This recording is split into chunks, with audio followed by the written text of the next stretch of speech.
बच्चों, आप लोग सब कैसे हो? आशा करता हूँ आप लोग सभी अच्छे होंगे। आज मैं आप लोगों को क्लास 8 का subject Hindi third language grammar portion पढ़ाने जा रही हूँ। मैं आप लोग को ग्रामर पोर्शन में आप लोगों के जो कुछ पोर्शन जो आपको समझने में दिक्कतें आती है, आज मैं उसके बारे में आपको समझाने जा रही हूँ। जैसे समानार्थी शब्द अर्थात पर्यायवाची शब्द। आप लोग जब भी ग्रामर करते हो तो आप लोग को पर्यायवाची शब्द करने में दिक्कतें आती है, इसलिए मैं आज आप लोग को पर्यायवाची शब्द समझाने जा रही हूँ। तो पर्याय शब्द का अर्थ है, ये भी आप लोग को जानना जरूरी है कि समानार्थी शब्द और पर्यायवाची शब्द एक ही होता है।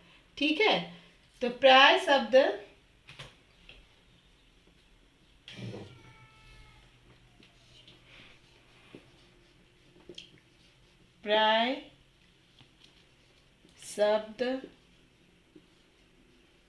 का अर्थ है समान तथा वाची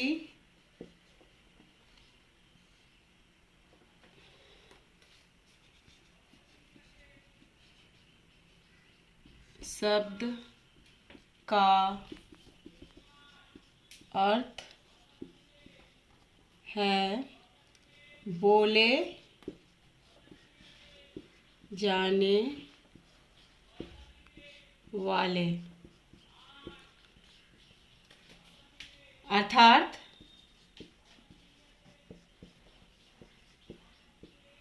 समान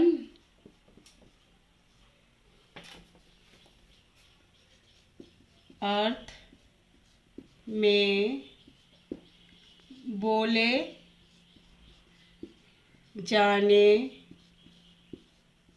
जाने वाले शब्द को समानार्थी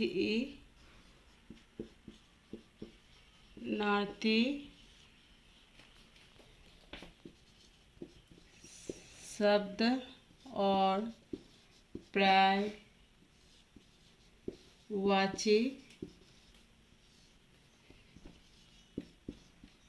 शब्द कहते हैं।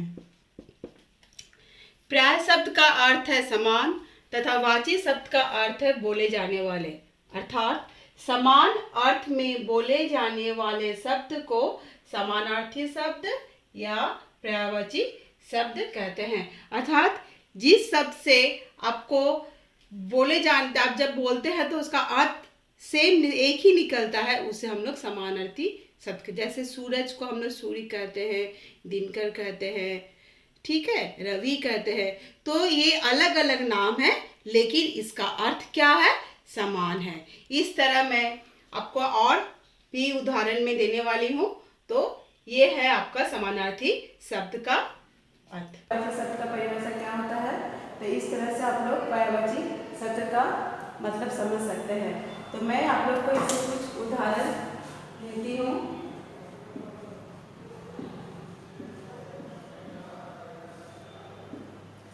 पहला अग्नि,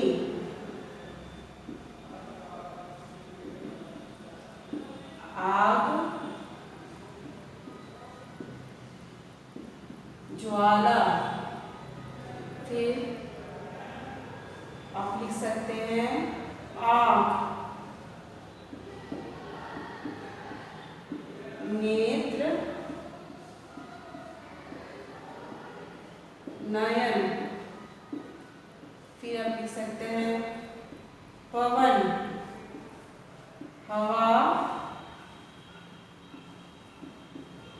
वायु, फिर आप लिख सकते हैं आनंद, हर्ष, उल्लास, फिर सूरज, सूर्य,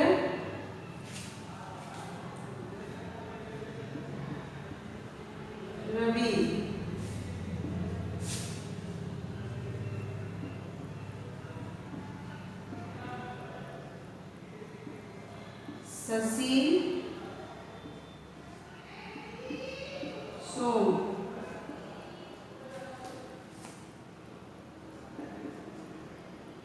आसमान,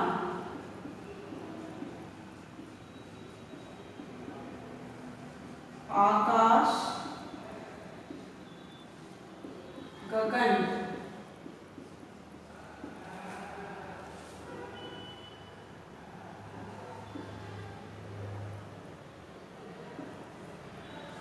फूल,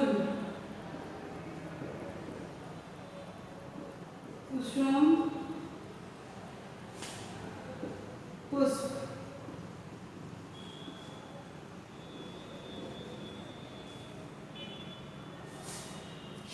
पृथ्वी,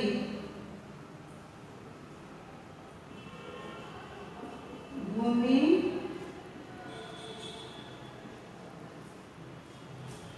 धरती,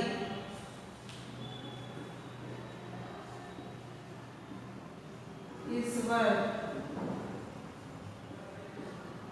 भगवान,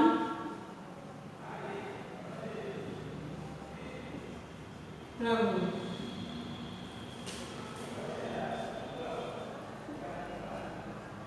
तो इस तरह से आप लोग उदाहरण लिख सकते हैं। मैंने आप लोग का 10 उदाहरण लिख के दिखाया है, तो आप लोग देखिएगा इसका एक उल्लास में। तो आप लोग को ये इस तरह से देखिएगा कि किस तरह से अलग अलग शब्द का समान अर्थ निकलता है। जैसे यहाँ पर आप देखिए अग्नि, अग्नि का हम लोग और क्या कहते हैं? आग और ज्वाला। तो इस तरह से अग्नि, आग, ज्वाला ये तीनों अलग अलग शब्द हैं, लेकिन इनका अर्थ एक ही है। तो ये पर्यायवाची शब्द हो गया। अग्नि का आग, ज्वाला पर्यायवाची शब्द। आँख का नेत्र, नयन, ये तीनों भी अलग अलग शब्द है, लेकिन इसका अर्थ एक है। आँख का पर्यायवाची शब्द नेत्र, नयन। पवन, पवन का भी पर्यायवाची शब्द क्या है? हवा, वायु। तीनों अलग अलग शब्द लेकिन अर्थ एक ही। आनंद, आनंद को हम लोग क्या लिखते हैं? पर्यायवाची शब्द हर्ष, उल्लास। तो अलग अलग शब्द है, लेकिन इसका अर्थ एक है। सूरज, सूर्य, रवि, दिनकर, तो ये भी अलग अलग शब्द है, लेकिन इसका अर्थ एक है। चंद्रमा, शशि, सोम, ये भी अलग अलग शब्द है, लेकिन अर्थ एक है। आसमान, आकाश, गगन।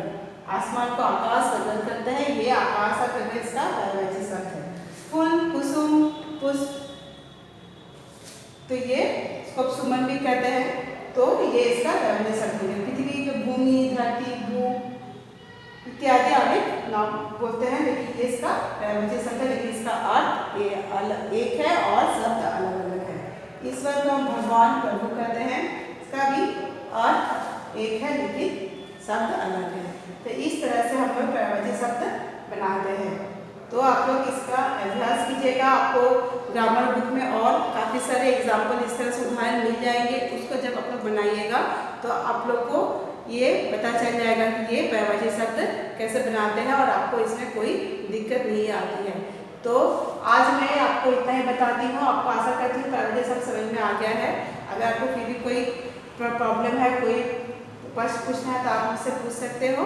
तो आज मैं आपका अपना क्लास यही समाप्त करती हूँ। Thank you.